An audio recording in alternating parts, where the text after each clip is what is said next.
All right, so let's talk about AI, artificial intelligence, and strategy for family businesses. This is an increasingly important topic. It's one also that's misunderstood and feared for all kinds of reasons. So let's start with a definition. What the heck is artificial intelligence? In fact, if I were to press you and ask, what's a three-word definition?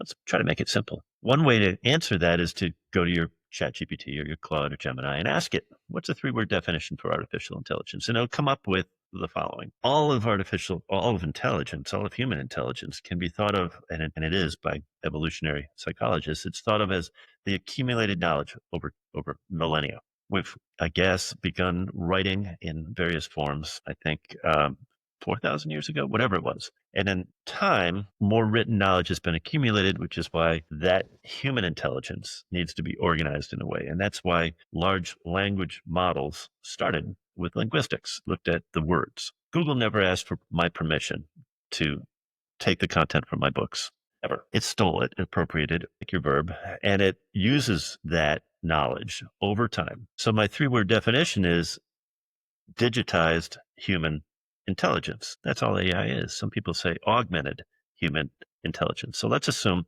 we're going to go to a device and ask it for the accumulated human intelligence, human knowledge on any topic. And let's assume that over time it'll get more and more accurate. And let's also, because there's evidence, plenty of evidence for that.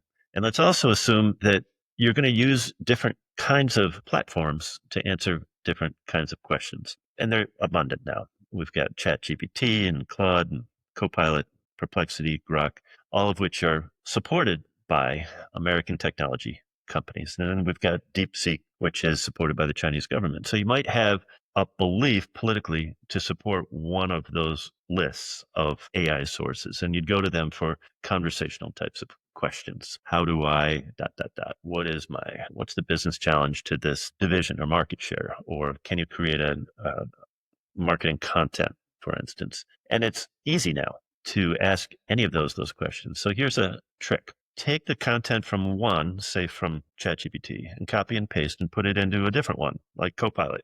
Now, they've been using Copilot for decades, by the way. They're going to use that information to give you a different answer than the ChatGPT content.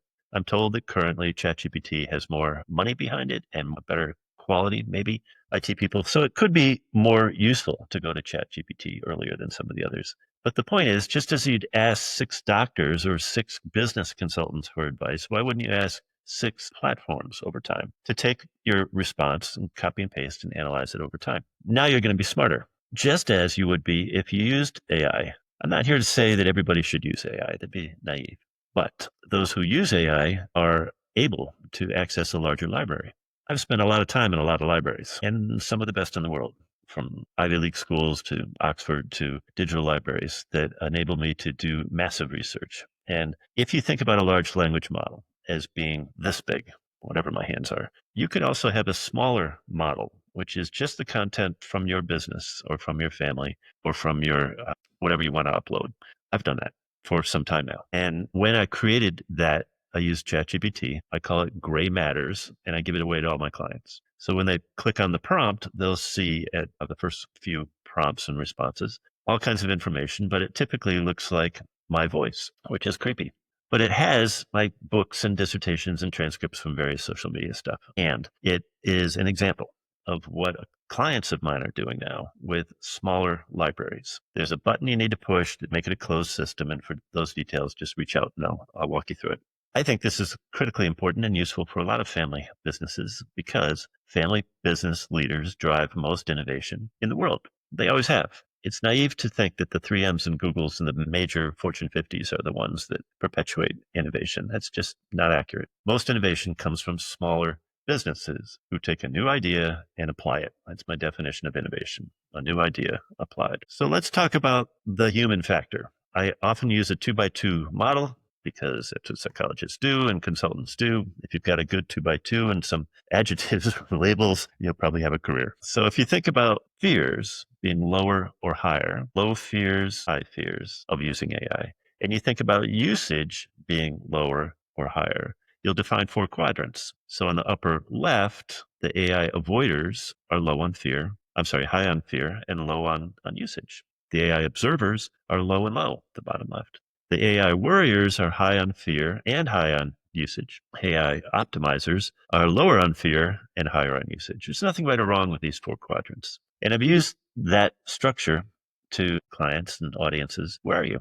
Rank yourself on a scale of one to 10 on how fearful you are and then how much you're using AI. And the results are a quick diagnostic. So you can determine where you are in one of those four corners. Why is that important? When we know where we are, we know where we need to go. So for instance, if you're an AI avoider, you might need to go on YouTube and search. YouTube University is a now ubiquitous digital library. It makes it possible for you to learn any skill. For instance, how could I use AI in my family business? That's just an open query. An AI observer will never do that because they're like a rabbit in the forest or a turtle with their heads down, and they're going to wait and wait and wait. That's not a great experience for most business leaders because the markets are changing too fast. If you have access to AI and it has an IQ of 200 or 2000 over time, or you've got agents, teams of agents, AI agents, other than that person you used to go to ask for advice, you're going to be smarter and you make more informed decisions. So AI usage needs to increase. And I don't care if you become a worrier or an optimizer, but I invite people to experiment because when you do, you're going to learn more things. There's a way of thinking about asking questions. Prompts are critically important and they're not hard. A prompt is simply a question that you might ask. I've been doing it all my career, so have you. When you don't know something, you ask for something. Not like, what the heck, but what could we do? Or how could we, dot, dot, dot. And I think that is the most useful tool for most folks. So with clients, I give them a prompt matrix and walk them through how to write them and have them practice them in small groups and then larger groups. Because the more we use AI, the smarter we're going to become. So I'm going to leave you with a few risks because I don't want you to think that I'm being naive. So there's 6 risks that I want to address very quickly. Number 1, data privacy and security. The compliance requirements in Europe are more robust than the US. The GPDR requirements, thankfully, are driving some of the security compliance needs. In California, we've got the CCPA requirements. Every model is going to leak some kind of information, so we need to be super careful. Number 2, we can't over rely on AI. We may think it's smarter, but it might not be right. In other words, I use it to generate content and ideas sometimes, and then I edit. So it's like reading a paper or an investment document. You scan it, you make your own decisions. And that's because human judgment is more important. It's critical. Remember, this is digitally assisted information or human intelligence. So don't over rely on AI. Manage the data privacy stuff, which is going to change aggressively. Number 3, be mindful of ethical concerns with AI. If we can predict behavior of a client or market or succession likelihood for a business, just like insurance agents have done for a long time, should we? And should we depend on some of that information to maybe make an investment or not make an investment? It's an open question. Number 4, the compliance regulations, I think, are going to evolve in countless ways, but we don't really know what they are yet. Think about workplace safety, OSHA stuff, or think about environmental stuff with state agencies. Think about financial requirements with the SEC, or labor requirements with the Department of Labor, privacy compliance requirements, and finally, your unique product or industry compliance requirements. We don't know how those are going to evolve. But if, for instance, it becomes easy to make sure you exceed compliance requirements by 10%, for a company that doesn't do so, you're going to lose market share. So compliance always drives business changes.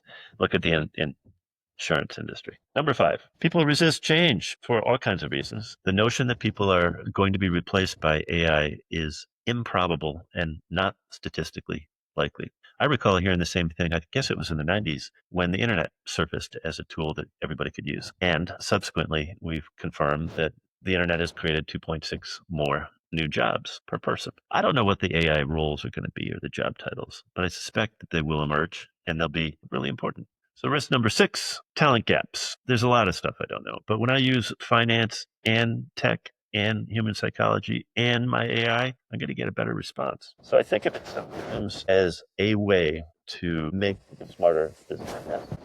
And as a behavioral psychologist, there's nothing more important. I predict that our use of AI is going to define better decision making as a species. It already has. Just as we go to encyclopedias or we go to reference sources or we go to peer reviewed stuff on Google Scholar or we go to an AI and ask it to define the sources, we're going to make smarter choices. How that plays out in your family business, I don't know.